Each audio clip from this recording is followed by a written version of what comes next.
అండి నేను మొన్న చికెన్ పచ్చడి పెట్టాను. అది మామూలుగా ఎగ్జాంపుల్ గా నేనైతే ఇంట్లో తింటాగని చెప్పి అయితే కోళ్ళు ఉన్నాయని చెప్పి ఒక 3-4 కోళ్ళు అయితే పెట్టాను చికెను.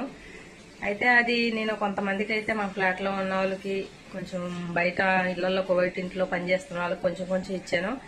ఇస్తే అది తిన్నవాళ్ళు చాలా మంది మళ్ళీ కావాలి పెట్టండి అని చెప్పి అన్నారు. ఇంకా తినకుండా ఉన్న వాళ్ళు కూడా చాలా మంది పచ్చడి పెట్టండి, సేల్ చేయండి, మేము కోవిడ్ ఇంట్లో వండుకోలేకపోతున్నాం సరిగ్గా టయానికి, ఒక్కోసారి కూర లేకపోతే అలాగే ఏమైనా పచ్చడి ఉంటే వేసుకొని తింటాక ఉంటుంది, కారం కారంగా మాకు ఏమి ఉండట్లేదు తింటాకని చెప్పి చాలా మంది అడగడం జరిగింది.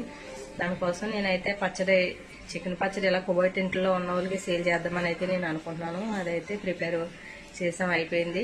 ఇంకా నా వీడియోస్ చాలా మంది కోవిడ్లో ఉన్న వాళ్ళు కూడా చూస్తున్నారు, డ్రైవర్లు, కోవిడ్ ఇంట్లో ఉన్న వాళ్ళు. ఎవరికైనా కావాలి అంటే కనుక మనం ఆర్డర్ ఇచ్చుకుంటే కనుక నాకు మెసేజ్ పెట్టండి. కామెంట్ రూపంలో మెసేజ్ పెడితే నేనైతే నెంబర్ ఇస్తాను, కాల్ చేయండి.